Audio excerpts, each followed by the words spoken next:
Hi everyone, स्वागत है आपका फिर से हमारी एक और नई वीडियो में। तो गाइस जल्दी से जल्दी क्लास को ज्वाइन कर लीजिए, 8:30 बज चुके हैं और ज्यादा से ज्यादा लोगों को वीडियो को शेयर करिए ताकि ज्यादा से ज्यादा लोग जो वो हमारी इस क्लास में जुड़े और वो भी क्लर्क बनने का सपना पूरा करे। गाइज हम आपके लिए डेली रात को 8:30 बजे क्लास लेके आते हैं एंड आप ये बारी क्लास लेना बिल्कुल भी ना भूले। तो गाइज आप इस क्लास को जरा भी मिस मत करिए। HPSSC clerk post code 887 and 839। जो 887 है उसका एग्ज़ाम आपका 29 अगस्त को ही होगा, बट जो 839 पोस्ट कोड है इसका एग्ज़ाम जो वो गाइज एग्ज़ाम की डेट चेंज हो गई है। पहले ये एग्ज़ाम होना था 5 सितंबर 2021 को, बट पिछले कल इस एग्ज़ाम की डेट को चेंज कर दिया गया है। अब ये एग्ज़ाम होगा 17 अक्टूबर 2021 को मॉर्निंग सेशन में। 839 वाला एग्ज़ाम गाइज आपका एक मंथ आगे जो वो चला गया है, तो आपको और ज़्यादा टाइम जो वो मिल गया है और ज़्यादा प्रिपरेशन करने के लिए। तो हम बैठे हैं आपके लिए गाइज। तो चाहे एग्ज़ाम जितना मर्जी आगे चले जाए, हम जो वो तैयारी नहीं छोड़ेंगे और हम आपके साथ बिल्कुल साथ चलेंगे। और जब तक आपके ये दोनों एग्ज़ाम ख़त्म नहीं हो जाते गाइज, तब तक हम आपके लिए ये जो वो क्लास हमारी 8:30 बजे जो डेली आती है, हम इसको आपके लिए लेके आएंगे रात को 8:30 बजे। जितने भी स्टूडेंट क्लास को देख रहे हैं जल्दी से जल्दी वीडियो को लाइक कर दीजिए और अपने दोस्तों के साथ शेयर कर दीजिए। और अगर आप चैनल पर पहली बार आए हो तो चैनल को सब्सक्राइब भी ज़रूर कर दीजिए। तो चलिए फिर हम आपका ज़्यादा समय वेस्ट के बिना हम वीडियो को शुरू करते हैं। गाइज आज भी मैं आपके लिए काफ़ी क्वेश्चन लेके आया हूँ, लेकिन हम आपके लिए जितने भी क्वेश्चन करवाते हैं वो सभी क्वेश्चन इंपॉर्टेंट एंड सिलेक्टेड होते हैं और कहीं ना कहीं एग्जाम में पहले पूछे जा चुके होते हैं। ये जो गाइज आप नीचे क्वेश्चन देख पा रहे हैं इस वीडियो में, तो ये भी आपके क्लर्क के एग्ज़ाम में पूछे गए हैं पिछले सालों में जो आपके एग्ज़ाम हुए हैं। तो गाइज फर्स्ट क्वेश्चन है, विश्व का प्रथम विद्युत सैटेलाइट किसने प्रक्षेपित किया था? World first electric satellite was launched by ISRO, NASA, ESA या फिर SpaceX। आपको बताने कि इस क्वेश्चन का राइट आंसर क्या होगा। चलिए गाइज इस क्वेश्चन का जो राइट आंसर होगा वे हो जाएगा ऑप्शन नंबर डी, यानी कि SpaceX। विश्व का प्रथम विद्युत सैटेलाइट SpaceX ने प्रक्षेपित किया था या लॉन्च किया था। अगला प्रश्न है 42, परम पद्म है। क्या है परम पद्म? तो ऑप्शन ए है एक आणवीय सक्षम युद्ध पोत, ऑप्शन बी है पनडुब्बी, ऑप्शन सी है एक देश सुपर कंप्यूटर एंड डी है उपयुक्त में से कोई नहीं। तो गाइज जो परम पद्म है वे है एक देश सुपर कंप्यूटर, इसका सी इज दी राइट आंसर हो जाएगा। अगला प्रश्न है कि एक असेंबलर का कार्य है। ऑप्शन ए है असेंबलर लैंग्वेज को मशीन लैंग्वेज में रूपांतरित करना, ऑप्शन बी है उच्च स्तरीय लैंग्वेज को मशीनी लैंग्वेज में रूपांतरित करना, ऑप्शन नंबर डी है बेसिक लैंग्वेज को मशीनी लैंग्वेज में रूपांतरित करना एंड डी है उपयुक्त में से कोई नहीं। एक असेंबलर का क्या कार्य है गाइज आपको ये बताना है। तो इस क्वेश्चन का राइट आंसर हो जाएगा गाइज ऑप्शन नंबर जो यहाँ पे ए दिखाई दे रहा है, असेंबल लैंग्वेज को मशीनी लैंग्वेज में रूपांतरित करना जो वो एक असेंबलर का कार्य है। चलिए अब हम अगला प्रश्न भी देख लेते हैं कि निम्नलिखित में से कौन सी कंप्यूटर की प्राइमरी मेमोरी नहीं है? CD-ROM, EEPROM, रैम या रोम। तो गाइज मैं आपको बता दूं कि जो EEPROM, रैम और जो रोम है ये कंप्यूटर की प्राइमरी मेमोरी है, बट जो नहीं है तो वे है CD-ROM, यानी कि ऑप्शन नंबर द ए जो भी इसका राइट आंसर होगा।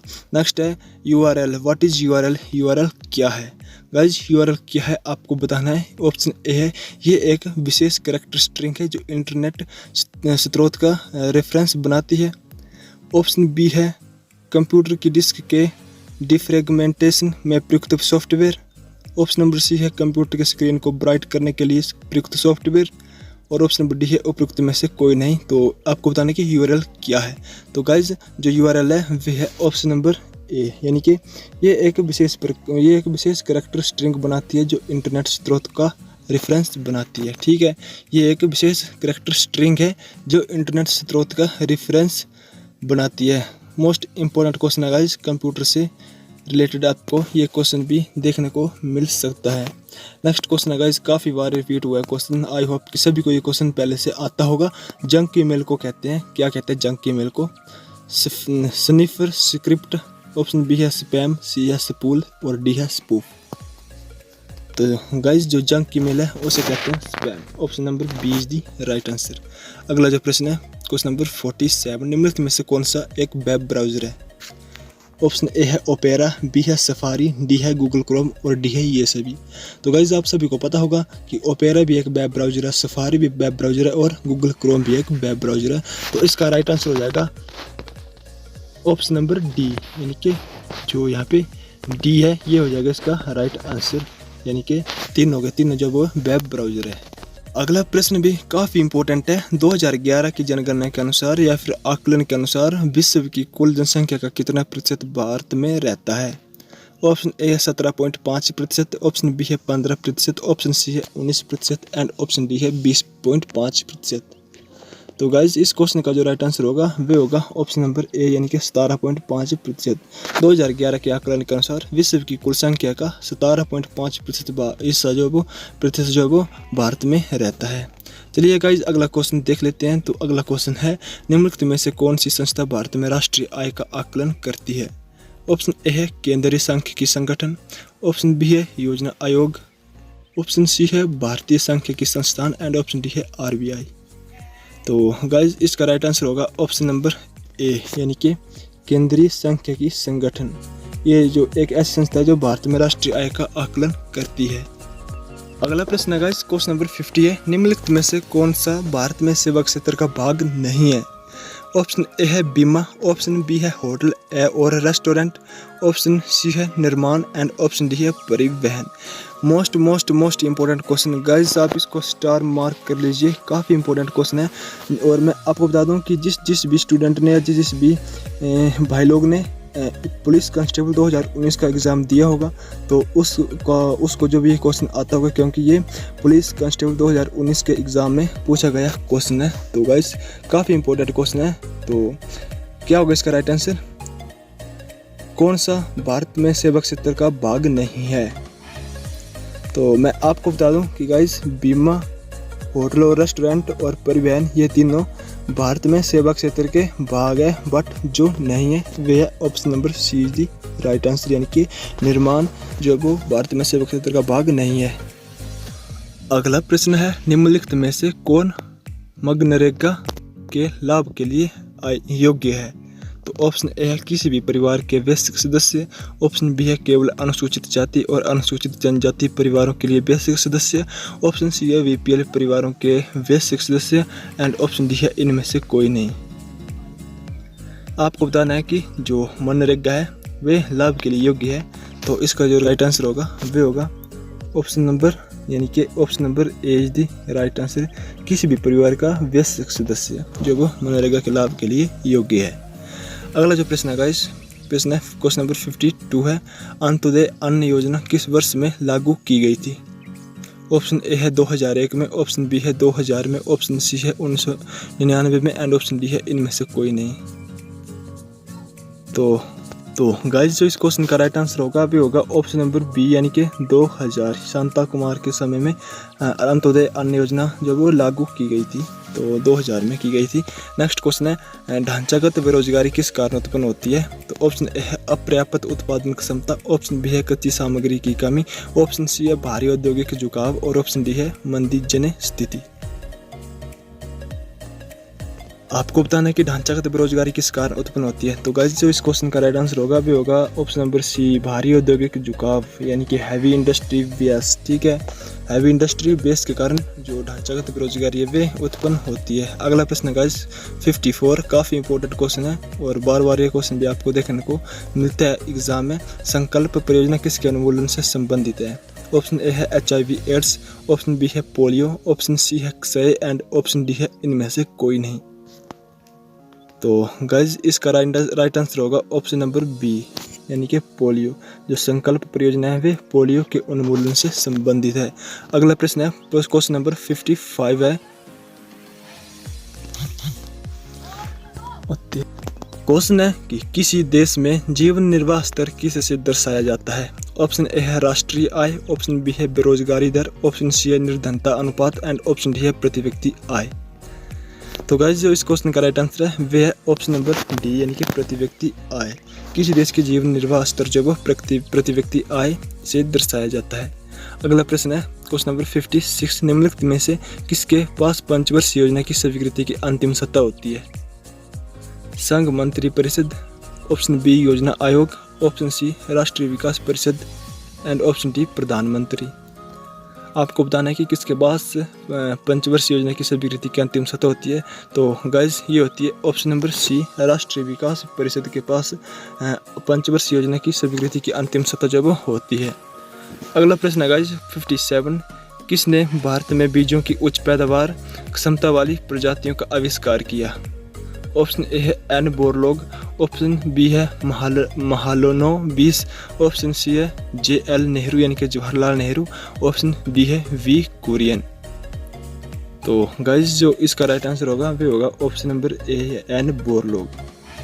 चलिए अगला प्रश्न देख लेते हैं। तो अगला प्रश्न है 58 है, भारत में हरित क्रांति ने योगदान दिया है। हरित क्रांति ने जो वो योगदान दिया है किसमें? तो ऑप्शन ए है अंतर फसल असमानता में, ऑप्शन बी है अंतर वर्गीय असमानता में, ऑप्शन सी है अंतर प्रादेशिक असमानता में और ऑप्शन डी है उपयुक्त सभी। तो गाइज इसका राइट आंसर होगा उपयुक्त सभी यानी कि ऑप्शन नंबर द डी जो इसका राइट आंसर होगा। भारत में हरित क्रांति जो वो उसने इन सभी में योगदान जो वो दिया है। अगला प्रश्न है 59, निम्नलिखित में से किसके द्वारा विश्व निवेश रिपोर्ट प्रकाशित की जाती है? ऑप्शन ए है यूनाइटेड, ऑप्शन बी है WTO, ऑप्शन सी है गैट एंड ऑप्शन डी है WEF। तो गाइज मैं आपको बता दूं तो इस क्वेश्चन का जो राइट आंसर होगा वो होगा यूनाइटेड, ऑप्शन नंबर द जो ए यहाँ पे दिखाई दे रहा है आपको यूनाइटेड, ये होगा इस क्वेश्चन का राइट आंसर यानी कि जो विश्व निवेश रिपोर्ट है वे यूनाइटेड द्वारा प्रकाशित की जाती है। चलिए गाइज अगला प्रश्न देख लेते हैं, भारत की आधुनिक करेंसी नोट मुद्रा प्रेस कहाँ पर स्थित है? ऑप्शन ए है हैदराबाद, ऑप्शन बी है मैसूर, ऑप्शन सी है नासिक एंड ऑप्शन डी है होशंगाबाद। तो मोस्ट इम्पोर्टेंट क्वेश्चन है गाइस, सभी क्वेश्चन इम्पोर्टेंट है तो आप पेन कॉपी लेकर ही बैठिएगा, जो क्वेश्चन आपको नहीं आता है उसे नोट कर लीजिएगा। तो कहाँ पे है भारत की आधुनिक करेंसी नोट मुद्रा प्रेस? तो गाइस ये है ऑप्शन नंबर बी यानी कि मैसूर में, तो इसका आंसर हो जाएगा मैसूर। गाइस अगला प्रश्न है 61, रेपो दर क्या है? तो रेपो दर क्या है? ऑप्शन ए है इस दर पर RBI बाजार में छोटे ऋण की अनुमति देता है, ऑप्शन बी है इस दर पर RBI बैंकों से सरकारी प्रतिभूतियां क्रय करता है, ऑप्शन सी है इस दर पर RBI बैंकों को सरकारी प्रतिभूतियां बेचता है और ऑप्शन डी है उपयुक्त में से कोई नहीं। गाइज तो इस क्वेश्चन का राइट आंसर होगा ऑप्शन नंबर सी यानी कि जो रेपो दर है वे है इस दर पर RBI बैंकों को सरकारी प्रतिभूतियां बेचती है। जो RBI है गाइज वे अन्य बैंकों को सरकारी प्रतिभूतियां बेचती है, उसे बोलते हैं रेपो दर। लेकिन आपको एक क्वेश्चन इस प्रकार भी देखने को मिलता है एग्जाम में कि रिवर्स रेपो दर क्या है? तो गाइज रिवर्स रेपो दर है जब इसका विपरीत हो जाएगा सीधा, तो जब बैंक जब वो RBI को प्रतिभूतियां बेचते हैं तो उसे बोलते हैं रिवर्स रेपो दर, और रेपो दर बोलते हैं जब RBI बैंकों को सरकारी प्रतिभूतियां बेचती है। तो इसका आंसर होगा ऑप्शन नंबर सी। अगला प्रश्न है 62, निम्नलिखित में से किसे बैंकर्स चेक कहते हैं? ऑप्शन ए है सावधि जमा, ऑप्शन बी है अदायगी आदेश, ऑप्शन सी है debit card and option D है डिमांड ड्राफ्ट। तो आपको बताना है कि किसे बैंकर्स चेक कहते हैं। तो गाइस इसका आंसर होगा option number D, demand draft को बैंकर्स चेक कहते हैं। अगला प्रश्न है, भारत में कौन सा निकाय बीमा क्षेत्र पर नियंत्रित करता है? ऑप्शन ए है IRDA, ऑप्शन बी है सेबी, ऑप्शन सी है CII एंड ऑप्शन डी है RBI। गाइस जो निकाय बीमा क्षेत्र पर नियंत्रित करता है वे है IRDA, तो इसका आंसर हो जाएगा ऑप्शन नंबर ए। अगला प्रश्न है क्वेश्चन नंबर 64। तो गाइस क्वेश्चन है, हमारे संविधान में जो बजट पद किसके अंतर्गत आता है? जो बजट पद गाइस वे किसके अंतर्गत आता है हमारे संविधान में? आपको ये बताना है। अनुच्छेद 112, अनुच्छेद 72, अनुसूची 5 और कहीं पर प्रयुक्त नहीं हुआ है, ऑप्शन डी है कहीं पर प्रयुक्त नहीं हुआ है। आपको बताना है कि इसका राइट आंसर क्या होगा। तो चलिए गाइस मैं आपको बता देता हूँ। तो इसका जो राइट आंसर होगा वो होगा ऑप्शन नंबर डी यानी कि कहीं पर प्रयुक्त नहीं हुआ है। हमारे संविधान में जो बजट पद है वे कहीं पर प्रयुक्त नहीं हुआ है। अगला प्रश्न है 65, किसके द्वारा वैश्विक स्तर पर मानव विकास रिपोर्ट प्रतिवर्ष प्रकाशित की जाती है? तो ऑप्शन ए है IMF, ऑप्शन बी है विश्व बैंक, ऑप्शन सी है WTO एंड ऑप्शन डी है UNDP। तो गाइज इसका आंसर हो जाएगा ऑप्शन नंबर डी यानी कि UNDP। जो UNDP है गाइज, UNDP द्वारा वैश्विक स्तर पर मानव विकास रिपोर्ट प्रतिवर्ष प्रकाशित होती है। अगला प्रश्न देख लेते हैं। क्वेश्चन नंबर 66 है, निगम कर किसके द्वारा लागू किया जाता है? आपको बताना है कि निगम कर जो किसके द्वारा लागू किया जाता है। ऑप्शन ए है स्थानीय सरकार, ऑप्शन बी है राज्य सरकार, ऑप्शन सी है केंद्र सरकार एंड ऑप्शन डी है उपयुक्त में से कोई नहीं। तो गाइज जो इस क्वेश्चन का राइट आंसर होगा वे होगा ऑप्शन नंबर सी यानी कि केंद्रीय सरकार। जो निगम कर है वे केंद्र सरकार द्वारा लागू किया जाता है। अगला प्रश्न है, भारत में किस प्रकार की शक्ति का विद्युत शक्ति निर्माण में सर्वाधिक हिस्सा है? ऑप्शन ए है जल विद्युत, ऑप्शन बी है सौर, ऑप्शन सी है तापीय एंड ऑप्शन डी है नाभिकीय।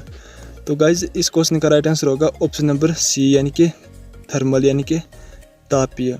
भारत में तापीय विद्युत शक्ति निर्माण में सर्वाधिक हिस्सा है। तो गाइज अगला प्रश्न है 68। तो क्वेश्चन है कि किसी देश का भुगतान संतुलन एक सुव्यवस्थित रिकॉर्ड है? ऑप्शन ए है वर्ष के दौरान राष्ट्र से निर्यात हुए सामान का, ऑप्शन बी है दिए गए समय में सामान्यतः एक वर्ष में राष्ट्र के सभी आयात और निर्यात लेन देन का, ऑप्शन सी है एक देश से अन्य देश की सरकार के मध्य आर्थिक लेन देन का एंड डी है उपयुक्त में से कोई नहीं। गाइज इस क्वेश्चन का राइट आंसर क्या होगा? तो चलिए मैं आपको बता देता हूं। तो इस क्वेश्चन का जो राइट आंसर होगा वो होगा ऑप्शन नंबर सी, एक देश से अन्य देश की सरकार के मध्य आर्थिक लेन देन का। ये होगा इसका राइट आंसर यानी कि ऑप्शन नंबर सी। चलिए गाइज अगला प्रश्न देख लेते हैं। तो अगला प्रश्न है ब्लू चिप कंपनी क्या है? ऑप्शन ए है द्रुत विकासशील उच्च तकनीकी कंपनी, ऑप्शन बी है अर्धचालक चिप निर्माण कंपनी, ऑप्शन सी है अति मूल्यवान कंपनी एंड ऑप्शन डी है बड़ी कंपनी अपनी परिपक्वता अवस्था में। क्या होगा इसका राइट आंसर क्या होगा? ब्लू चिप कंपनी क्या है? तो चलिए मैं आपको बता देता हूँ। जो ब्लू चिप कंपनी है वे अति मूल्यवान कंपनी है। ऑप्शन नंबर सी इसका राइट आंसर हो जाएगा। गाइज चलिए अब हम नेक्स्ट क्वेश्चन देख लेते हैं। तो नेक्स्ट क्वेश्चन भी काफ़ी इंपॉर्टेंट है। क्वेश्चन है कि सर्वप्रथम किसके अंतर्गत द्वैध शासन का प्रारंभ हुआ था? गाइज ऑप्शन ए है government of India act 1935, option B है Simon commission plan, option C है पिट्स इंडिया एक्ट 1784 और ऑप्शन डी है इनमें से कोई नहीं। आपको बताना है गाइज कि इस क्वेश्चन का राइट आंसर क्या होगा। मैं आपको पता है कि हमारी हर वीडियो में गाइज मैं आपके लिए एक क्वेश्चन जरूर देता हूँ। आपके लिए होमवर्क, आपको इस क्वेश्चन का भी राइट आंसर कमेंट बॉक्स में कमेंट करना है। इससे क्या होगा गाइज, जब आप इस प्रकार के क्वेश्चन को गूगल में सर्च करोगे, अपनी बुक्स में ढूंढोगे, तो आपको ये क्वेश्चन कभी नहीं भूलोगे। जब आप इनको ढूंढ लोगे, कमेंट कर दोगे, तो आपको ये ज़िंदगी में कभी भूलने वाले नहीं हैं गाइज। आपको ये लाइफ टाइम याद हो जाएंगे अगर आप इस क्वेश्चन का राइट आंसर कमेंट में देंगे। तो गाइज हमें लगता है कि वीडियो काफ़ी लंबी हो चुकी है, हमें अब यहाँ पे वीडियो समाप्त कर देनी चाहिए। और आपको वीडियो कैसी लगी? मुझे उम्मीद है कि अच्छी लगेगी गाइज। और अगर आपने अभी तक हमारा यूट्यूब चैनल सब्सक्राइब नहीं किया है तो जल्दी से जल्दी चैनल को सब्सक्राइब कर दीजिए और नेक्स्ट आने वाली क्लासों को और अन्य इन्फॉर्मेशन को एंड इम्पोर्टेंट नोटिफिकेशन को देखने के लिए हमारे यूट्यूब चैनल को जरूर सब्सक्राइब करें गाइज। फिर मिलते हैं आपको next informative and knowledgeable video के साथ। तब तक जय हिंद, जय भारत, वंदे मातरम।